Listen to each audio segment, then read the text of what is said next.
Et là, bon, elle s'amuse beaucoup quand même. Hein. Bonjour, vous allez bien? Ouais? Yes. Bon, alors, on est dans une série, il paraît, depuis quelques temps, là. Hein? Vous savez laquelle c'est? Ceux qui nous suivent ces 3 derniers mois, on est en train, donc toujours dans ce thème, mais c'est la dernière fois avant les vacances, tout sur Jésus. Est-ce que vous pensez que la soirée va suffire, juste? Pas vraiment. Hein? Je crois que si on voulait tout savoir pour Jésus, il faudrait une bonne éternité. Hein? Mais juste une, pas deux. Une, ça suffira. Hein? Ok, je pense que ce soir, j'avais vraiment à cœur qu'on puisse progresser dans cette connaissance de qui est Jésus-Christ, de qui il est vraiment. Et je vous propose peut-être qu'on puisse, pour commencer, juste prier et lever les yeux vers lui. Cool. Seigneur Jésus, on veut lever les yeux vers toi tout à nouveau ce soir. Te demander que tu nous révèles un bout de plus de qui tu es, Jésus. Te demander que tu ouvres notre intelligence, notre pensée, notre révélation, notre intelligence, que tu renouvelles notre intelligence ce soir, Seigneur. On veut tourner les yeux vers toi et s'imprégner de qui tu es. Toi le Sauveur, toi le Seigneur, toi ce Dieu 3 fois saint, ce Dieu puissant. Et on te loue ce soir et on t'adore, Jésus-Christ. Sois le bienvenu. Amen.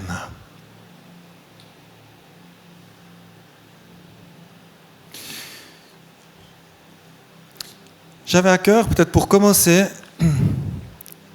qu'on tourne les regards vers ce Jésus tel qu'il est vraiment maintenant, c'est-à-dire de sa gloire céleste.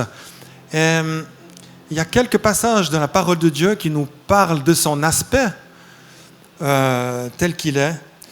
Et on en trouve un qui est assez connu dans Apocalypse 1, verset 12, où Jean va décrire ce qu'il a vu. Alors il va le décrire aussi bien qu'il le peut, parce que c'est complètement fou comme vision. Et il va dire dans Apocalypse 1, verset 12 et suivant, « Je me retournais pour savoir quelle était la voix qui me parlait. Et après m'être retourné, je vis. » Déjà là, il y a eu un changement de position où il a pu voir. « Je vis 7 chandeliers d'or et au milieu des 7 chandeliers, quelqu'un qui ressemblait à un fils d'homme, vêtu d'une longue robe et ayant une ceinture d'or sur la poitrine. Sa tête et ses cheveux étaient blancs comme de la laine blanche, comme de la neige. Ses yeux étaient comme une flamme de feu. Ses pieds étaient semblables à de l'airain ardent, comme s'ils avaient été embrasés dans une fournaise, et sa voix était comme le bruit des grandes eaux. Il avait dans sa main droite 7 étoiles. De sa bouche sortait une épée aiguë à 2 tranchants, et son visage était comme le soleil lorsqu'il brille en plein midi. Quand je le vis, je tombais à ses pieds comme mort. » Waouh! C'est pas juste la description d'un ange là qu'on est en train de lire. C'est la description de Jésus. Cet être et cette personne puissante qui est au-dessus de toute autorité, de toute domination et de tout pouvoir. Et Jean, il est complètement terrassé par cette vision. Ça le dépasse complètement. Et il se retrouve, pas mort, mais comme mort, sous cette présence de la gloire de Dieu. Et Jésus va le rassurer. Il va dire, il posa sa main sur moi en disant, ne crains point, ne crains point. Je suis le premier et le dernier et le vivant. Waouh! Ça, j'ai l'impression que c'est la carte de visite du Seigneur, vous savez. Je te donne ma carte de visite. Je suis le premier, le dernier et le vivant. C'est moi, c'est Jésus. Yes, ok Seigneur. Moi, c'est juste Philippe. Je ne suis pas le premier, je ne suis pas le dernier, je suis juste un mortel. Mais toi, Seigneur, waouh! Et pour que je n'aie pas de doute, il va encore préciser une chose. Il va dire, j'étais mort. C'est assez curieux quand même. C'est assez paradoxal. J'étais mort et voici, je suis vivant au siècle des siècles et je tiens les clés de la mort et du séjour des morts. On connaît ces passages Mais combien ça fait du bien de réaliser que Jésus est comme ça aujourd'hui. Quand on s'adresse à lui, c'est à lui qu'on s'adresse, tel qu'il est maintenant. Et alors que nous étions pris au piège, sous la malédiction de la mort et du péché, Jésus a dû venir mourir pour venir nous délivrer et vaincre cette malédiction. Et par sa résurrection, il l'a vaincue.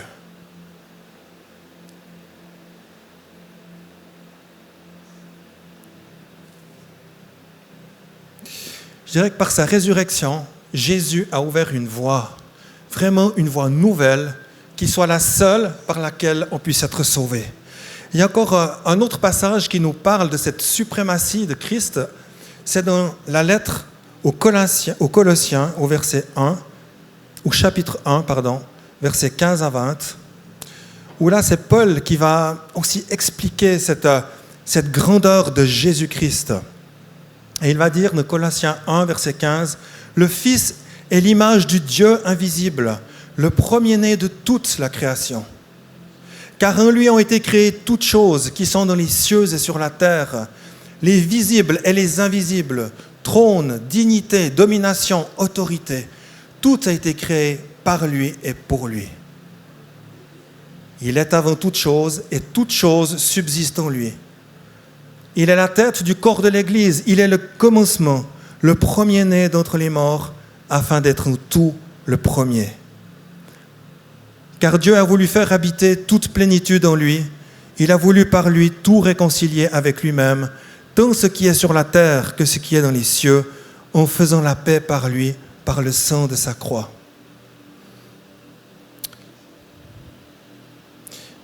Je trouve que franchement, dans sa divinité, dans sa gloire, Jésus est vraiment nettement différent et très différent de l'image qu'on a de lui et qu'on a souvent de lui, du petit enfant dans la crèche, toutes ces images qui sont véhiculées dans les bras de sa mère, ou même son corps, lorsqu'il souffre sur la croix. C'est très très différent de ce que je viens de décrire. Et pourquoi ceci ? Parce que Jésus, pour venir sur la terre, a dû abandonner sa position céleste. Il a dû laisser derrière lui cette suprématie céleste et il s'est abaissé. La Bible nous dit qu'il s'est abaissé en dessous des anges. Vous imaginez ? Je me pose la question, ce que devaient se dire les anges, quoi. Il dit, mais toi, roi des rois, tu vas faire ça ? Mais tu es sûr que tu les aimes assez pour faire ça ? Pour venir en dessous de nous, pour aller sur la terre, pour mourir, pour souffrir ? Jésus l'a fait pour nous libérer. Il a quitté sa gloire et il s'est abaissé à notre niveau, dans nos limitations humaines. Et pourquoi cela ? Et je crois que, comme Caroline le disait tout à l'heure, en parlant du pardon, il y a une voie tout d'un coup qui était ouverte pour elle, où elle s'est approchée de cette personne pour la pardonner. Et bien Jésus, dans bien des domaines, il a fait la même chose. Il a ouvert une voie. Il a ouvert une voie pour que nous soyons sauvés, pour que nous soyons complètement libérés de tout ce qui peut nous assaillir et ce qui peut nous empêcher d'être vraiment libres pour lui. La voie qu'il a ouverte, aucun homme ne pouvait l'ouvrir. Cette voie, elle nous donne accès au Père, elle nous donne accès à une destinée royale, à une destinée de fils et de filles de Dieu. Alors, je ne sais pas s'il y en a parmi vous qui ont fait de l'alpinisme. Il y en a qui ont déjà fait de la montagne, de l'alpinisme ou de la varap. Il y en a qui font du sport comme ça. Ouais, Marc, il y en a d'autres. Ah, Alex, tout au fond. Il y en a quelques-uns qui savent ce que c'est.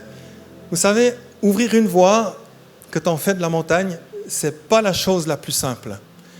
D'abord, on est le premier. On est le premier à prendre des risques pour les autres, quelque part. Et ouvrir une voie, c'est en fait traverser des difficultés que les autres n'ont pas encore rencontrées. Et en fait, il faut arriver à les surmonter sans point d'accroche, sans pouvoir se sécuriser soi-même. Donc, il y a plus de risques, il y a plus de stress, il y a plus d'efforts. Et ouvrir une voie, en fait, c'est aussi la rendre accessible pour les autres. Alors moi, j'ai mes enfants, je faisais de la varap, mais j'ai aussi mes mes fils qui en font un peu, Nicolas. Alors là, ils ont du matériel. Du matériel pour s'accrocher. Mais pour s'accrocher à quoi? Alors il y a différents trucs que le premier de Corday, il va mettre dans la paroi. Par exemple, là, c'est un bloqueur, un coinceur. Alors maintenant, c'est très sophistiqué. On appuie là-dessus. Là, ça se réduit. Et clac, on met ça dans une fente de rocher. Et on peut vraiment se retenir. On peut planter aussi des pitons, on peut planter des vis à glace. Plein de choses, en fait, qui sont des points d'ancrage qui vont permettre aux suivants de s'accrocher et de se sécuriser. Alors après, avec ce qu'on appelle ces petites vaches, là, dès qu'on rencontre un piton, on peut s'accrocher, faire passer la corde, et ça nous retient dans la chute. Et non seulement ça nous retient dans la chute, parce que le premier de cordée, s'il tombe, il fait une chute assez grande, il a plus de risques. Mais le deuxième, s'il tombe, il va peut-être faire 2 mètres, ou peut-être même moins, si la corde est tendue. Donc ces points d'ancrage vont vraiment nous permettre de progresser dans la verticale, de s'accrocher, d'être sécurisé. Et dans cette image où Jésus a ouvert cette voie, je peux vous dire qu'il a aussi laissé des points d'ancrage. Cette nouvelle voie qu'il a ouverte à la croix, il l'a sécurisée avec des points d'ancrage qui sont fiables, sur lesquels chacun de nous, on peut prendre appui. Je vais vous en citer un ou deux qui me sont venus à l'esprit. Premièrement, il y a sa bonté. C'est vraiment un point d'ancrage où tu peux passer vraiment t'assurer avec ton mousqueton. Il y a son amour, il y a son pardon, et c'est ce qui a été dit tout à l'heure, vraiment ce magnifique témoignage, que tu reçois le pardon de Dieu pour ta vie. Tu peux commencer à pardonner aux autres, et tu peux faire cette expérience incroyable. Il y a sa paix, vraiment sa paix, sa justice, il y a sa vérité, qui vient remplacer toute forme de mensonge, sa puissance, il y a la guérison, et il y a surtout sa victoire sur ce monde des ténèbres. Il y a la libération et tant d'autres choses où on peut s'accrocher avec des certitudes. Son amour, ça c'est une chose certaine, son amour m'invitera toujours à revenir à lui. Malgré ma rébellion, malgré mes erreurs, malgré mes fautes, son amour est un point d'ancrage incroyable. Et son amour t'invite toujours à revenir à lui. Son pardon aura aussi toujours la victoire sur tous mes péchés, sur toute forme aussi de culpabilité qui peut venir. Son pardon est un ancrage absolument fiable.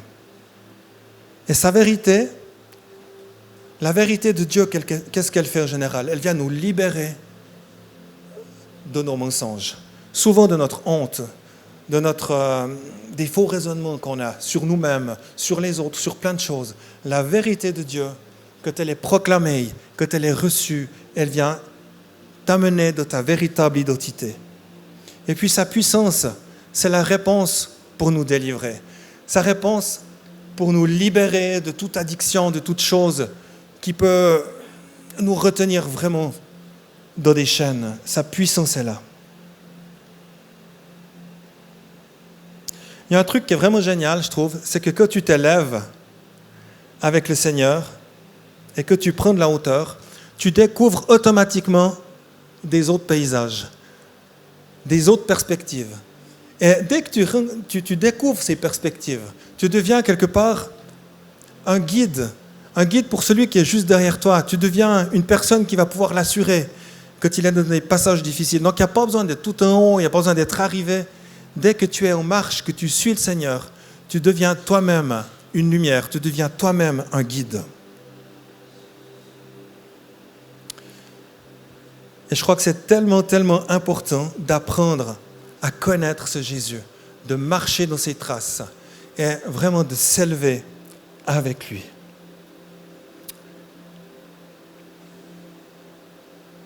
Alléluia, Jésus. Et je voyais vraiment le Seigneur qui voulait donner une révélation plus grande de qui il est, comme il l'a révélé à Jean finalement. Jean était là, quelque part, il tournait le dos à Jésus, il tournait le dos à cette gloire incroyable, mais il a pris la peine de se retourner.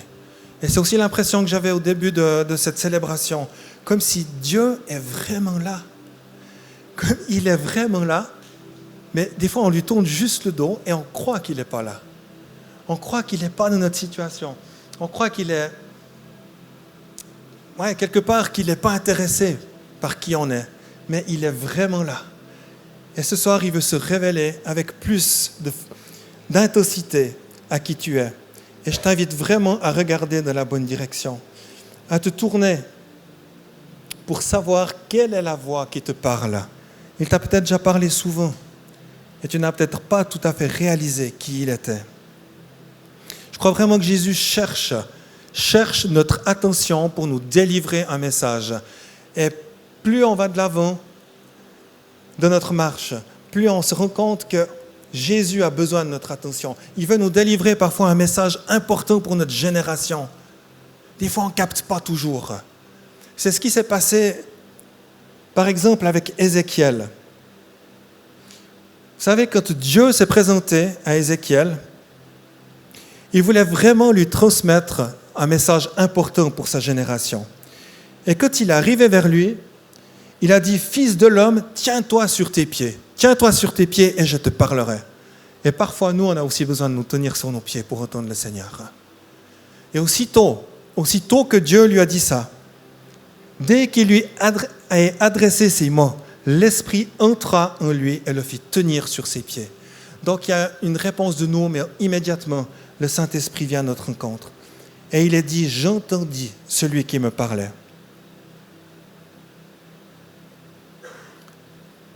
Et peut-être juste encore un mot sur Ézéchiel. Ézéchiel, c'est clair qu'il était...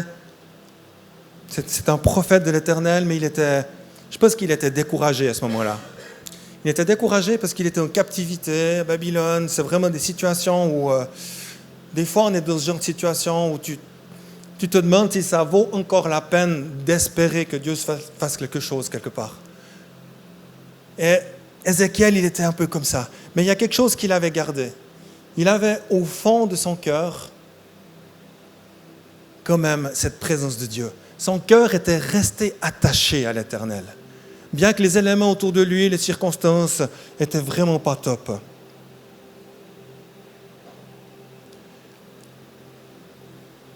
Et à ce moment-là, Dieu l'a saisi par le Saint-Esprit. Dieu l'a remis sur ses pieds. Et j'aimerais dire peut-être à vous qui êtes peut-être dans une situation semblable à celle d'Ézéchiel, j'aimerais vous dire, quels que soient les défis, quels que soient les problèmes que vous pouvez peut-être rencontrer ou vivre en ce moment, vous n'êtes pas obligé de rester courbé sous le fardeau ou sous le joug de ces choses. Si votre cœur est juste attaché à l'Éternel, c'est l'essentiel. Je crois vraiment que ça va faire la différence. Si le cœur y est, ça va faire la différence, comme on dit. J'ai vraiment le sentiment qu'il y en a qui ne doivent pas se laisser voler, qui ne doivent pas se laisser dérober des valeurs que Dieu a déposées dans leur vie.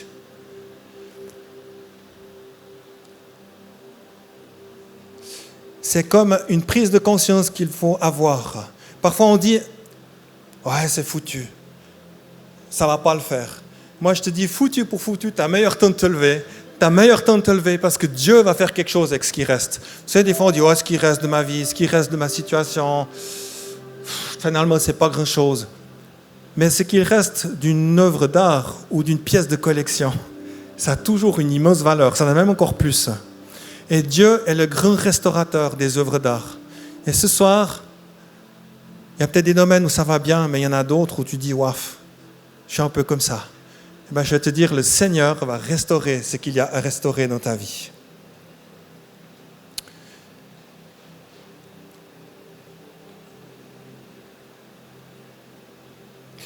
Peut-être qu'Ézéchiel, il a juste eu le temps de dire « Ok Seigneur », et paf, le Saint-Esprit est venu.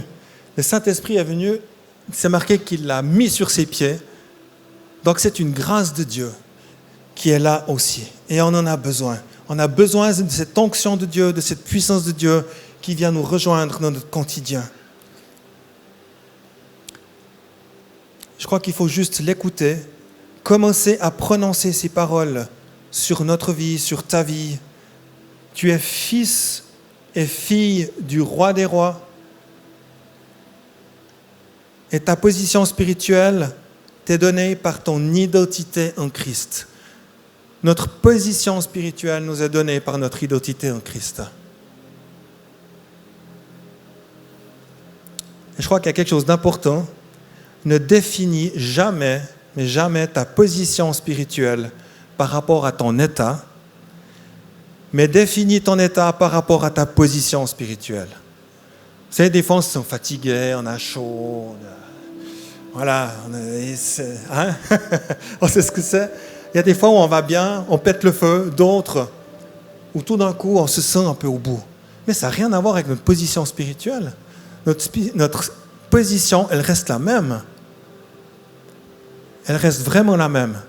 Et des fois, on écoute un peu trop comment on se sent, comment on est. Mais dans l'Esprit de Dieu est quelque chose de vraiment incroyable. Il est en nous. On a un statut. On a une position. Donc, ce n'est pas les circonstances extérieures qui nous dictent ce qu'on est, mais c'est comment on est à l'intérieur qui va influencer vraiment le reste. Et par nos paroles, par nos propres paroles, qui on est, on va influencer notre entourage. Et je répète souvent cette phrase, mais comme Dieu a créé l'univers par la puissance de ses paroles, on crée aussi notre univers par la puissance de nos paroles. Alors qu'elles soient positives, vraiment, dans le nom de Jésus-Christ, qu'elles soient positives. Voilà, je ne vais pas faire plus long, j'aimerais peut-être juste vous proposer de vous lever. Je vais prier pour terminer ce message. Peut-être pour certains éléments. Parce que je crois vraiment que le Saint-Esprit veut nous impacter comme il a impacté Ézéchiel. Il veut nous impacter parce qu'il y a un message, vraiment un message important à libérer pour notre génération, pour nos familles, pour nos proches.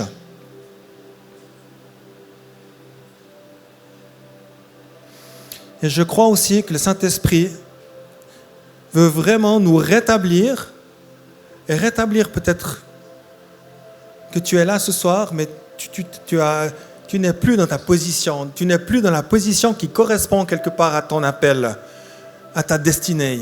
Et ce soir, Dieu veut te rétablir dans cette position, veut te rendre vainqueur sur ce qui a pu t'empêcher. Il y a peut-être eu des obstacles, comme on peut rencontrer dans une verticale, dans une paroi.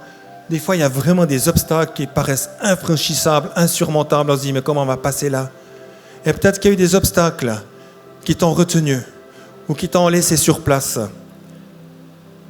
C'est peut-être justement un non-pardon. Quelque chose où tu as été blessé dans ta vie, et tu transportes, tu trimbales de l'amertume, tu trimbales des revendications, des choses qui font que cet obstacle, finalement, il te laisse sur place dans ce domaine-là. C'est peut-être juste de l'amertume, de la comparaison, c'est peut-être des disputes à la maison, de la culpabilité. Tu n'arrives pas à te débarrasser d'une culpabilité parce qu'il y a peut-être quelque chose qui te colle à la peau, que tu n'as peut-être jamais confessé. Si c'est le cas et que tu ressens ça, peut-être c'est le chemin, confesse-le, vraiment. Mais il y a aussi des fausses culpabilités qui sont vraiment des ennemis que l'ennemi utilise pour nous empêcher d'avancer. Ça peut être des addictions, ça peut être vraiment la maladie. On se bat toujours contre quelque chose. Et je crois que ce soir, Dieu veut libérer. Dieu veut pardonner. Dieu veut relever. Et on proclame que son Esprit Saint vient maintenant. Et on s'ouvre à toi, Saint-Esprit. Et maintenant, par rapport aux choses que j'ai nommées, par rapport à ces obstacles et ceux que je n'ai pas nommés, qui sont peut-être dans le cœur de ceux qui sont ici ce soir, je prends autorité au nom de Jésus. Et je veux vraiment briser ces obstacles et déclarer dans le nom de Jésus que ces choses sont du passé. Au nom de Jésus-Christ, que toute amertume, que toute culpabilité, que toute pensée, tout mensonge qui ne sont pas de toi soit brisé ce soir dans le nom de Jésus. Que tout ce qui empêche que tu sois debout pour le Seigneur, que tout ce qui empêche que tu sois debout pour entendre ce qu'il a à te dire, soit maintenant banni de ta vie dans le nom de Jésus. Dans le nom de Jésus. Et que tu puisses te rappeler ce soir que où sont tous ces points d'ancrage que le Seigneur a mis dans la voie qu'il a ouverte. Tous ces points d'ancrage où tu peux t'accrocher. Tu peux t'accrocher maintenant à son pardon. Tu peux t'accrocher maintenant à sa justice. Une seule goutte du sang de Jésus-Christ est capable de pardonner bien plus que ta vie. Il a donné vraiment sa vie pour que tu sois libre ce soir. Et rien ni personne ne peut te condamner. Alors saisis et prends cette justice. Revêt-toi de ce manteau dans le nom de Jésus-Christ, dans le nom de Jésus. Alléluia, Jésus.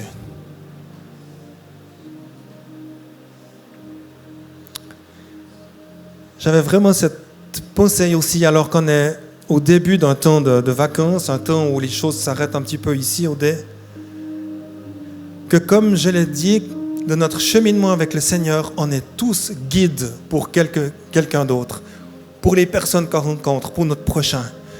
Et alors qu'on est dans les vacances et que les gens demandent souvent, je pensais à ça, les touristes, quand on est un touriste, on demande souvent un guide qui vienne nous expliquer, qui vienne nous montrer le chemin, qui vienne nous donner des informations. Bien, le Seigneur veut déposer sur chacun de vous ici, ce soir, cette onction pour être des guides, cette onction pour montrer le chemin du royaume de Dieu, cette onction pour dénouer des situations, pour montrer la voie qui mène à la vie. Et ouais, je te demande, Seigneur Jésus, que ces vacances, ça ne soit pas juste du fun, mais que ces vacances, en plus du fun, ça soit vraiment des expériences extraordinaires. Des expériences où on peut vivre une dimension de ta présence, où on peut être rentré dans tes projets, où on peut être des témoins de ce que tu fais, Jésus-Christ. Et je te demande pour chacun d'entre nous. Et je me réjouis déjà, Seigneur, de ce qu'on va entendre à la rentrée. Dans le nom de Jésus. Dans le nom de Jésus. Et je vous bénis vraiment dans ce nom de Jésus-Christ, qu'il vous accompagne, qu'il vous renouvelle et que cette onction de Dieu vous remplisse de force, de puissance dans le nom de Jésus. Amen. Amen. Alléluia, Jésus.